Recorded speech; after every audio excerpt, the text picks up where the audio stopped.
I'm Daniel, 38, a structural engineer with a penchant for precision. My wife, Claire, 36, is a curator at the city's modern art gallery, her world a swirl of colors and abstract ideas.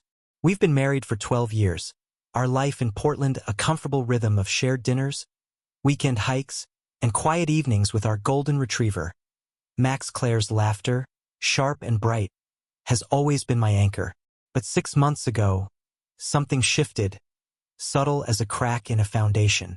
She started staying late at the gallery, her phone buzzing with messages she'd dismiss as work. Her eyes, once warm, darted away when I asked about her day. I chalked it up to stress. Her gallery was prepping a major exhibit. Yet, the air in our home felt heavier, like a storm gathering unseen. I began noticing patterns. Claire's perfume, a jasmine blend, lingered on her coats, but only certain ones, as if she chose them for specific outings. Her laptop, once left open, now required a password. I'm not a suspicious man, but engineering trains you to spot anomalies. One evening, while she showered, I checked her coat pocket. Innocent, I told myself, and found a receipt for a coffee shop we never visited, dated for a time she'd claimed to be at the gallery. My stomach twisted, but I said nothing. Instead, I started observing, cataloging her absences like data points. Thursday evenings, she was at the gallery until 10 p.m. Her phone was always face down. I hated myself for doubting her, but the evidence was piling up, each clue a brick in a wall I didn't want to build. Claire's demeanor changed too. She was overly attentive, cooking my favorite meals, her affection almost performative. It felt like compensation, a distraction from whatever she was hiding. I wanted to confront her, but fear held me back. What if I was wrong? What if I shattered our life over nothing?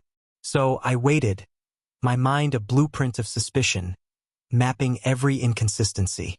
One night, she came home, her cheeks flushed, claiming a hectic day. Max, usually eager, sniffed her cautiously, then retreated. Animals sense what we ignore. I lay awake that night, her steady breathing beside me a mockery of peace. I wasn't just losing trust. I was losing her, and I didn't even know why. The betrayal, whatever it was, wasn't just personal. It was a violation of the life we'd built, the vows we'd etched into our hearts. I needed answers, not just for me, but to reclaim the ground beneath my feet. Tomorrow, I decided I'd start digging no matter what I'd unearth. The next morning, I woke with a plan, my engineer's mind-craving structure. Claire kissed me goodbye, her lips brushing mine with practiced ease, and left for the gallery. I called in sick, something I hadn't done in years, and began my investigation. First, I checked her laptop, but the password locked me out. Her phone was with her, so I turned to the physical clues. In her closet, I found a scarf I didn't recognize, silk, deep emerald, expensive. It wasn't a gift from me, and Claire wasn't one for impulse buys. I photographed it, cataloging it as evidence, my hands shaking with a mix of guilt and resolve. I drove to the coffee shop from the receipt, a trendy spot downtown called Brew and Muse. The barista, a young woman with a nose ring, remembered Claire. "Yeah, the art lady," she said, wiping the counter. "Comes in Thursdays with that guy, the one with the weird glasses." My heart thudded. "What guy?" I asked, keeping my voice steady. She shrugged, describing a man in his 40s, tall with round, wire-rimmed glasses and a leather jacket. They'd sit for hours laughing, their heads close. I thanked her, my mind racing. Claire hadn't mentioned any colleague like that. Was he a client? A friend? Something else? Back home, I scoured our shared calendar. Thursdays were marked gallery late, but no mention of meetings or names. I cross-referenced her social media, something I'd never done. Her posts were polished, all art and vague inspirations, but one photo caught my eye, a group shot at a gallery event. In the background, barely noticeable, was a man with round glasses, his gaze fixed on Claire. My pulse quickened. I zoomed in, his face sharp but unfamiliar. Who was he? I needed more. That evening, Claire returned, humming, her energy almost manic. "Good day," I asked casual. She nodded, launching into a story about a difficult artist, but her details were vague, rehearsed. I watched her hands, how they fidgeted, betraying her calm facade. After dinner, I suggested a walk with Max, hoping to ease my tension, but my mind was elsewhere, piecing together the puzzle. The man with glasses wasn't just a colleague. He was a constant in her orbit, someone she hid. The betrayal wasn't just emotional. It was deliberate, woven into her routine. I felt like a fool but also a detective driven by the need to know. As we walked, Claire chatted about the exhibit, but I barely listened. My focus was on the next step, tailing her. It was drastic, but I needed to see this man to confirm what my gut screamed. I'd follow her Thursday, blend into the city's pulse, and catch her in the act. The thought of spying on my wife sickened me, but so did the alternative, living in this limbo, where love and doubt waged a silent battle. I wasn't just fighting for truth. I was fighting for us, or whatever was left. Thursday arrived, a gray drizzle cloaking Portland. Claire left for work, her smile as convincing as ever, but I saw through it now. I waited 20 minutes, then followed, my pickup truck blending into the city's traffic. My heart pounded not from fear of being caught, but from what I might find. I parked near the gallery, a sleek building with glass walls, and watched from a cafe across the street. Claire's car was there, but she wasn't inside. An hour passed, then two. At 6 p.m., she emerged, not in her usual coat but a leather one I'd never seen. Her hair loose, a detail that felt intimate, wrong. She didn't head to her office. Instead, she walked 3 blocks to Brew and Muse, her steps quick, purposeful. I followed on foot, hood up, staying a block behind. The cafe was crowded, its windows fogged. Through the glass, I saw her slide into a booth, her face lighting up as she greeted someone. There he was, the man with round glasses, his leather jacket slung over the chair. He leaned toward her, their hands brushing as he passed her a coffee. My chest tightened. This wasn't a meeting. It was a ritual, their ease too familiar, too private. I didn't go inside. Instead, I lingered outside, rain soaking my jacket, watching their laughter, their shared glances. They stayed for an hour, then left together, walking toward a small bookstore nearby. I followed, my anger simmering. Inside, they browsed, Claire pointing at books, him nodding, their shoulders touching. It wasn't just affection. It was a shared world, one I wasn't part of. My wife, my Claire, was building something with this stranger, and I was the outsider. I needed his name. Back home, I dug deeper using the gallery's website. The staff page listed curators, but no one matched his description. Then I found it, a blog post about a guest lecturer, Dr. Elias Morrow, an art historian consulting on the exhibit. The photo showed him. Tall, round glasses, a smug smile. My blood boiled. Elias wasn't just a colleague. He was her secret, her Thursday escape. The betrayal cut deeper now, its shape clearer. This wasn't a fling. It was a deliberate choice, a life she curated without me. That night, Claire came home, her cheer a mask. I played along, asking about her day, her lies flowing easily. But I was done being passive. I'd confront her soon, but first, I needed more. Proof, leverage, something to make her feel the weight of her deception. I started planning, my engineer's mind mapping the revenge. It wouldn't be loud or obvious. It would be precise, devastating, a collapse she'd never see coming. As she slept beside me, I stared at the ceiling, no longer her husband but her adversary, ready to dismantle the lie she'd built. The next week, I became a ghost in my own life, moving through routines while my mind plotted. Claire's Thursday gallery nights continued, each one a fresh wound. I didn't tail her again. I had enough to know Elias Morrow was the center of her orbit. Instead, I focused on him. A quick search revealed he was a visiting professor, renting a loft downtown. His social media was sparse, but his university profile boasted accolades, his arrogance palpable even in text. This was the man Claire chose over me, a pretentious scholar who probably saw her as a muse, not a wife. I needed concrete evidence, something undeniable. I bought a small tracking device, the kind used for luggage, and slipped it into the lining of her leather coat, the one she wore for him. It was a violation, but so was her secrecy. The app showed her movements. Gallery, coffee shop, bookstore. Then, one night, a new location, a residential building, Elias's loft. She stayed until midnight. My vision blurred with rage, but I stayed calm, methodical. I screenshot the data, each point a nail in the coffin of our marriage. I also accessed her email, guessing her password, our anniversary, a cruel irony. Most messages were mundane, but one thread, buried in a folder labeled Miscellaneous, was with Elias. They discussed art, but the tone was intimate, coded with inside jokes and plans for Thursday talks. One email mentioned a weekend trip to Seattle for an art conference. Claire hadn't mentioned any trip. I checked our calendar, sure enough. Next month, she'd marked a work weekend. The lie was bold, shameless. The betrayal wasn't just emotional or physical. It was intellectual, a bond forged in their shared passion for art, something I could never replicate. I'm a man of angles and steel, not canvases and metaphors. That realization stung most. She'd found someone who spoke her language, leaving me mute in my own home. But I wasn't powerless. Revenge was taking shape, not as violence or confrontation, but as exposure, a public unraveling of their carefully crafted world. I began planting seeds. At dinner, I mentioned Elias casually, citing his lecture bio. Claire's fork paused, her eyes flickering. "Oh, him," she said, voice tight. "Just a consultant." I nodded, letting her squirm. I also contacted a friend, Mia, who worked at a local art magazine. Without revealing too much, I asked her to dig into Elias's reputation. If he had skeletons, I'd find them.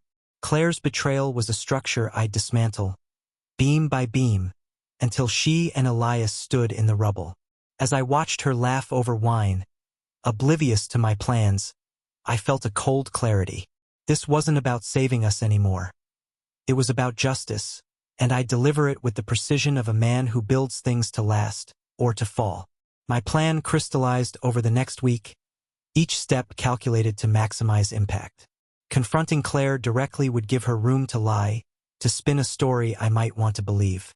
Instead, I'd expose her and Elias in a way that left no escape, using their own world against them. The gallery's upcoming exhibit, a high-profile event with critics, artists, and donors, was the perfect stage. Claire had poured months into it, her career's pinnacle. Elias, as consultant, would be there, basking in the spotlight. I turned that spotlight into a glare. I started with Mia, who uncovered rumors about Elias.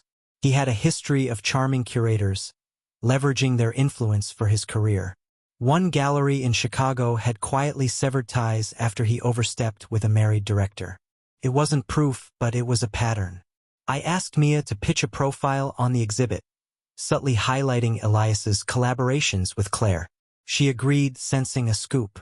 The article would plant doubts, forcing Claire to face scrutiny from her peers. Next, I hacked the gallery's mailing list, child's play for someone who understands systems. I drafted an anonymous email, vague but suggestive, hinting at unprofessional conduct between the curator and consultant. I didn't send it yet. Timing was everything. Instead, I focused on the exhibit's digital display, a looping slideshow of art and credits. Using a backdoor in the gallery's outdated software, I inserted a slide, just one, easy to miss, showing a photo of Claire and Elias at Brew and Muse, their hands touching, captioned artistic partnership. It would flash for seconds, enough to spark whispers. At home, Claire was buoyant, unaware of the noose tightening. She talked endlessly about the exhibit, her excitement a knife in my gut. I played the doting husband, even helping her choose a dress for the opening, all while imagining her face when the truth surfaced. Max, sensing my tension, stayed close, his loyalty a reminder of what Claire had discarded. I wasn't just avenging myself. I was avenging us, the life we'd built, the trust she'd shattered. The night before the exhibit, I tested the tracker. Claire was at Elias's loft again, until 1 a.m. I didn't feel pain anymore, just purpose. I finalized the email, scheduling it to hit inboxes mid-event, when Claire would be mid-speech. The slideshow was set, the article in motion. My revenge wasn't cruel yet, just precise, a controlled demolition. The real cruelty would come later, when Claire realized her career, her reputation, her carefully curated life were collateral damage. As I lay in bed, her perfume faint beside me, I felt no guilt. She'd betrayed me in a way that wasn't just personal but performative. A dance with Elias she thought I'd never see. Tomorrow, I'd step into their spotlight, and they'd learn what it means to lose everything. The gallery buzzed with Portland's elite. Critics in tailored suits, artists with eccentric scarves, donors sipping overpriced wine. I stood near the back, my tie a quiet rebellion against the flamboyance, watching Claire glide through the crowd. Her navy dress shimmered, her smile a curated masterpiece. But I saw the cracks.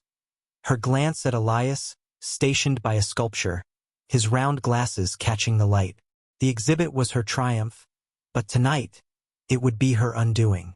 My plan was in motion, a machine I'd built with an engineer's precision, each gear turning toward collapse. The digital slideshow played above, a loop of art and credits. I'd hacked it last night, slipping in my single, damning slide.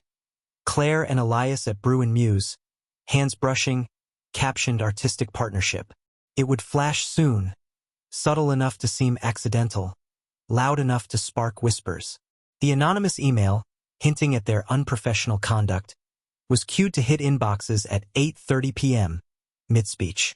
Mia's article, a glowing piece on the exhibit with pointed mentions of Elias's close collaboration with Claire, was already online, shared on the gallery's socials. The trap was set, and I was invisible, just another guest in the crowd. Claire took the stage, her voice steady, praising the artists and donors. I watched Elias, his smug nod as she spoke, as if he owned her success. My pulse was calm, my anger a cold, focused thing. At 8:15, the slideshow cycled. Gasps rippled through the room as my slide appeared.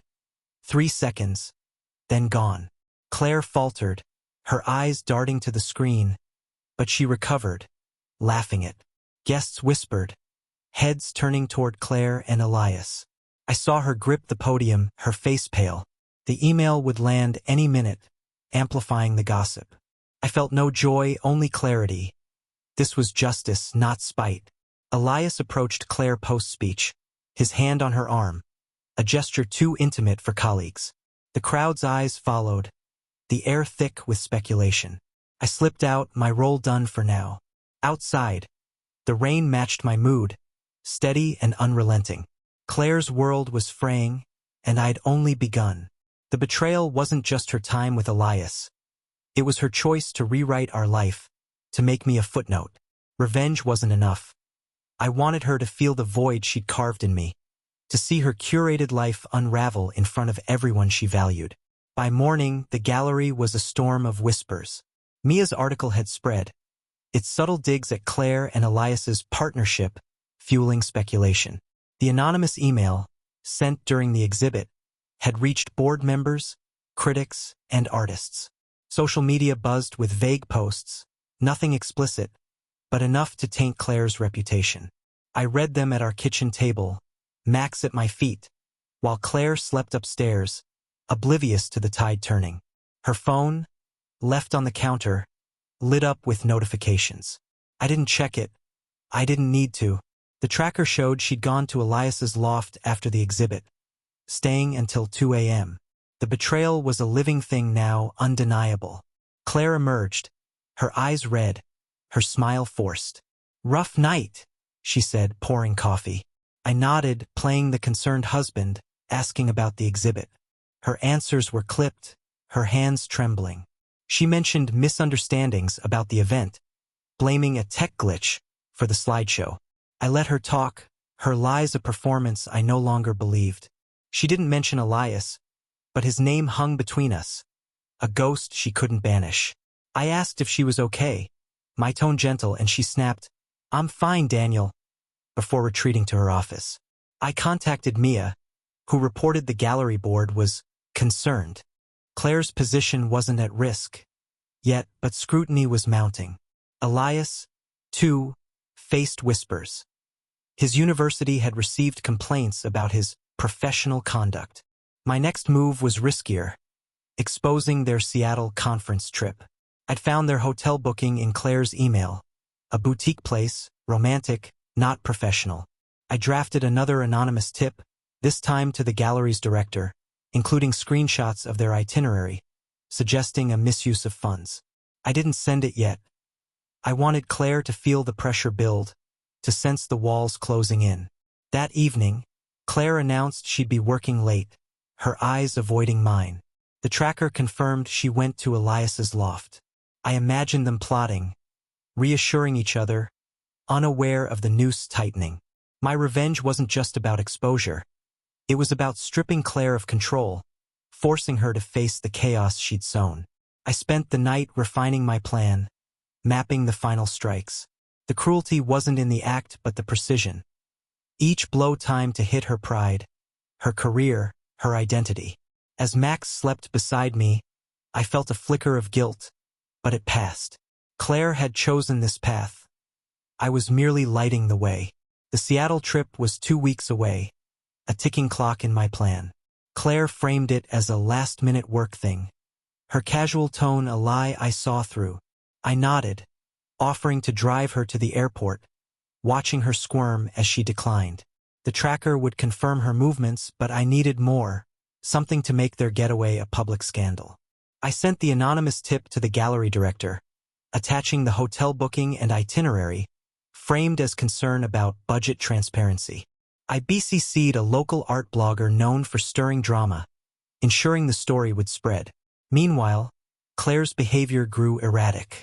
She was home less, her excuses flimsier. Meetings, artist dinners, late-night prep. The tracker showed frequent visits to Elias's loft, sometimes until dawn. At home, she was distant, her affection mechanical, as if I were a prop in her performance. I kept up my facade, asking about her day, cooking her favorite meals, each act a reminder of what she'd betrayed.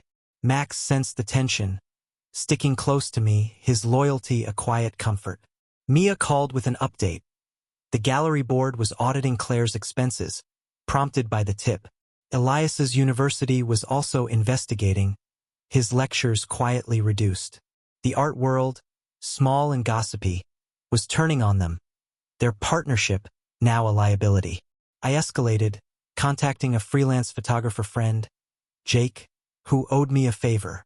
I gave him Claire and Elias's Seattle itinerary, asking for discreet photos, nothing invasive, just enough to show them together, intimate, undeniable.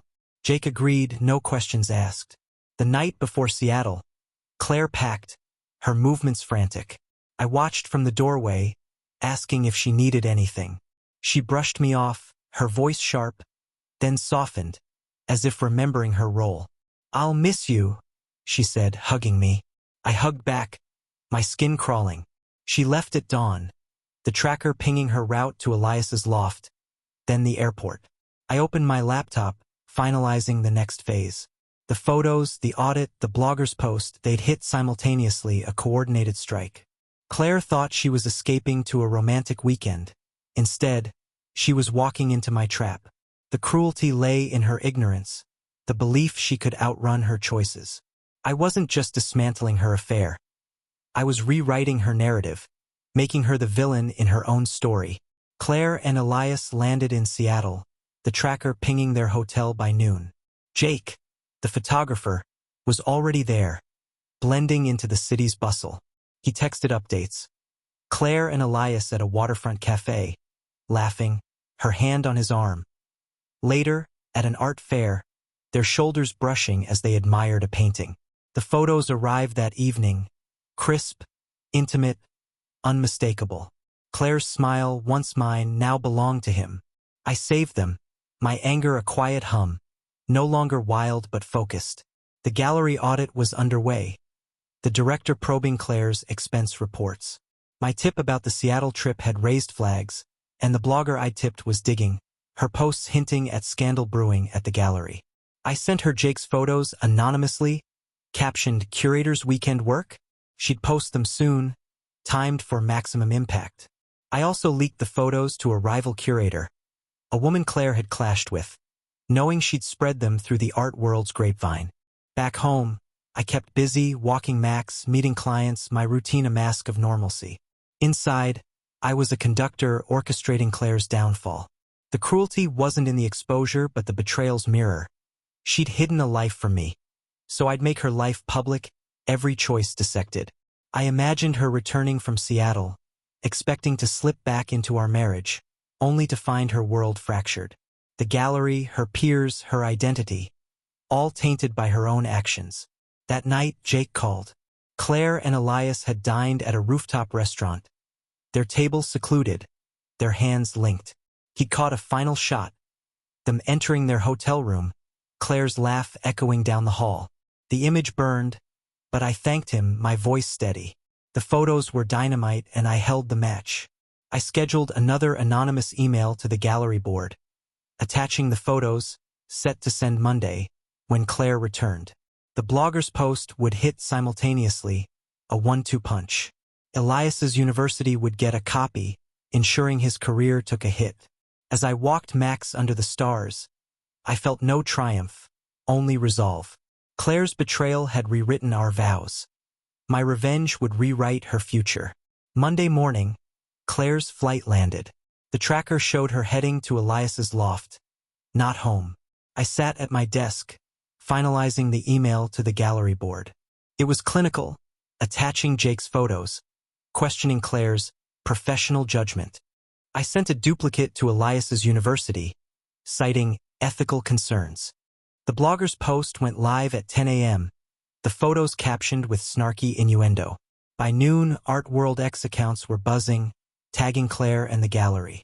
The rival curator had shared the photos in a private group chat, and leaks spread like wildfire.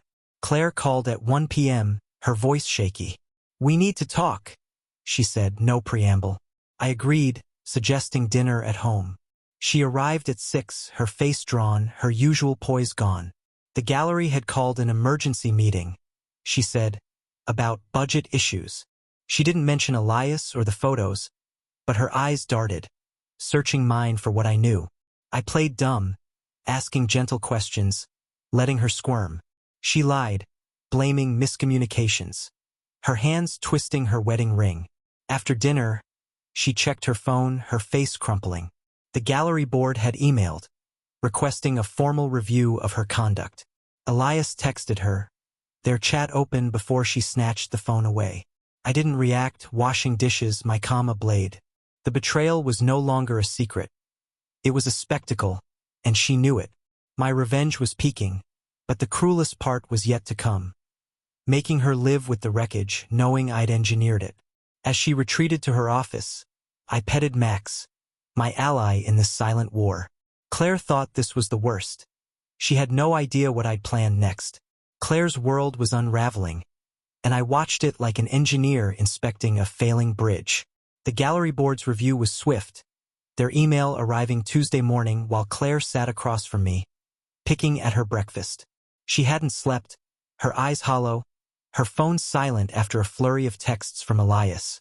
The board suspended her pending a full investigation, citing concerns over professional conduct and misuse of resources. The Seattle trip, exposed by my tip, was the final straw. Receipts showed a romantic dinner, not a conference. The photos from Jake, now circulating online, sealed her fate. She read the email, her face ashen, and whispered, "This can't be happening." I feigned concern, asking what was wrong, but she brushed me off, claiming it was a misunderstanding.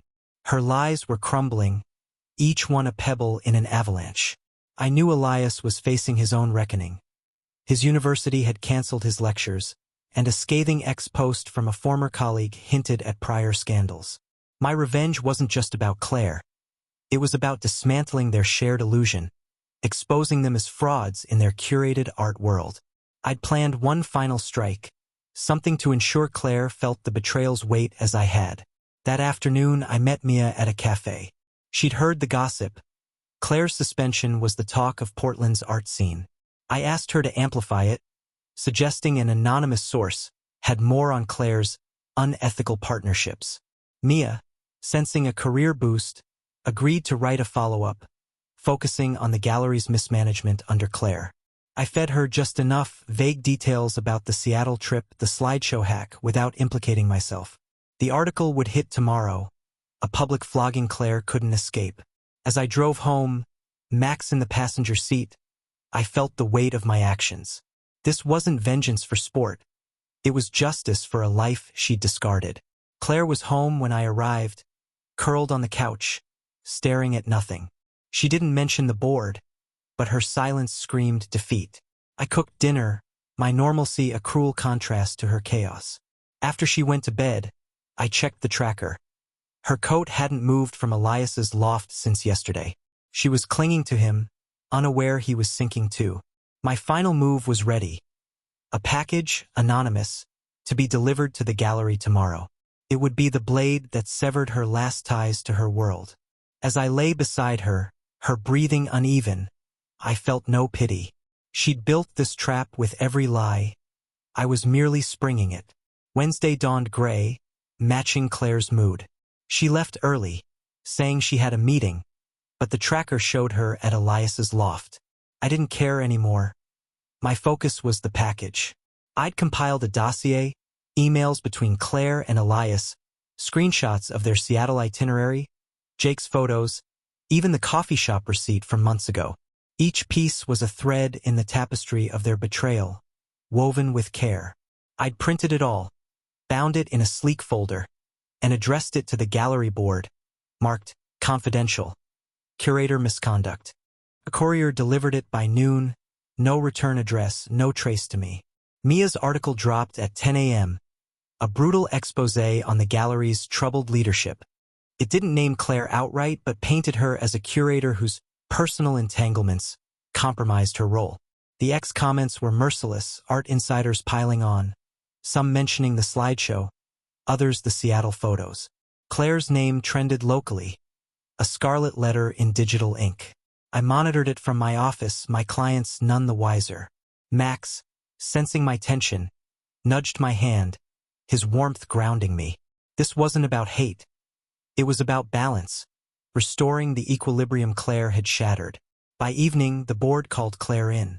She returned home at 9 p.m., her face a mask of exhaustion. "They fired me," she said, her voice flat.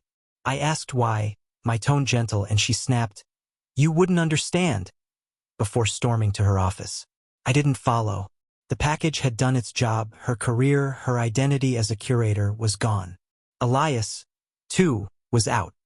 His university had terminated his contract, citing reputational risks. Their shared world, built on stolen moments, was rubble. But I wasn't done. The cruelty of my revenge lay in its longevity. Claire would live with this, her choices a permanent exhibit. That night, I finalized the last piece. I'd hired a lawyer quietly to draft divorce papers. I didn't want her money or our house. I wanted freedom, a clean break from her lies. The papers would be served tomorrow, time to hit as she reeled from the firing. As I walked Max under the stars, I felt a strange peace. Claire's betrayal had been a performance, a secret stage. My revenge was the curtain call, forcing her to face the audience alone. Thursday morning, Claire was a ghost, moving through the house in silence. She hadn't mentioned Elias, but her phone was off, a sign she'd cut contact, or he had. The tracker showed no movement. Her coat stayed at his loft, abandoned like her career. I left for work, my routine a shield, but my mind was on the lawyer. At 11 a.m., a process server delivered the divorce papers to our doorstep. Claire texted me, frantic. "What is this? We need to talk."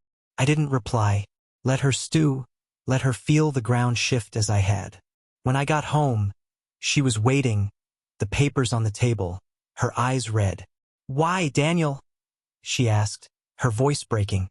I sat calm and asked, "Why did you lie?" She froze, her mouth opening, then closing. For the first time, she had no script, I laid it out: Brew and Muse, Elias, Seattle, the tracker. Her face crumpled as I listed each clue. My voice steady. An engineer presenting data. You built a life without me, I said. I'm just making it official. She sobbed, claiming it was a mistake, that Elias meant nothing. I didn't believe her. The betrayal wasn't just Elias, but the deliberate erasure of us. I didn't yell or accuse. My revenge was in the precision, the way I'd dismantled her world without raising my voice. The divorce was clean. I'd take Max, my truck, and half our savings. She could keep the house, her art, her wreckage. She begged me to reconsider, but I walked away, Max at my heels. The cruelty wasn't in leaving. It was in letting her live with the silence, the empty gallery of her choices. I spent the night in the guest room, planning my move. A small apartment, a fresh start. Claire's world was gone, and I'd ensured she'd feel its absence every day. The art world moved on, the gallery appointing a new curator, Claire's name fading to a cautionary tale. Elias left Portland, his reputation in tatters, no university willing to touch him. I read about it on X, a fleeting mention, and felt nothing. My revenge was complete, not in their pain, but in their irrelevance. Claire had betrayed me in a way that wasn't just personal but performative, a curated affair. I'd made her performance a public failure. A month later, I moved into my apartment, a modest place with big windows and space for Max. The divorce was finalized, Claire signing without a fight, her spirit broken. She stayed in our house, surrounded by art that now mocked her. I didn't check on her. The tracker was off, her life no longer my concern. My revenge had been cruel not in violence but in exposure, forcing her to face the mirror of her actions. She'd lost her career, her lover, her reputation, and me, all because she thought she could rewrite our story. Work kept me grounded. I took on new projects, designing bridges, my mind finding solace in angles and steel. Max adjusted, his tail wagging as we explored new trails. Friends reached out, sensing my shift, but I kept the details vague. The betrayal had been private. So was my healing. I didn't hate Claire anymore. Hate was too heavy. I traded it for clarity, a blueprint for a life unburdened by her lies. One evening, Mia called, updating me on the gallery.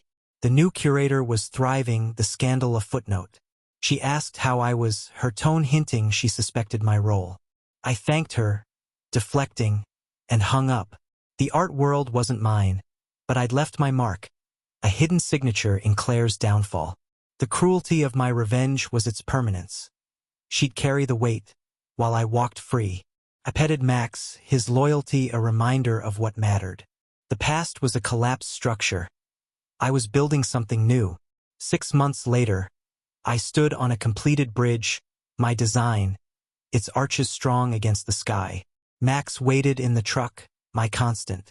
I'd heard Claire had left Portland, selling the house, taking a job at a small museum in another state. Her name was a whisper now, her career a shadow. Elias was gone too, teaching online courses, his brilliance dimmed by scandal. I didn't care. My revenge wasn't about their suffering but their erasure, a clean slate for me. The betrayal had been unconventional. Not just a stolen moment, but a deliberate world Claire built with Elias, excluding me. She'd curated a life, thinking I'd never see the canvas. My revenge matched it, methodical, public, stripping her of her stage. The cruelty was in the aftermath, the quiet she'd live with, knowing she'd lost everything for a fleeting illusion. I hadn't confronted her with rage or tears. I'd used her own tools, art, reputation, precision, against her. I didn't celebrate. Revenge wasn't joy. It was necessity, a recalibration of justice. I'd exposed her not to destroy her but to free myself. Now I lived lightly, my apartment filled with books, Max's toys, and plans for new projects. The pain of her betrayal was a distant echo, replaced by the hum of purpose. I walked to the truck, Max leaping to greet me, and drove home under a clear sky. Claire's story was over. Mine was just beginning, built on a foundation she could never crack.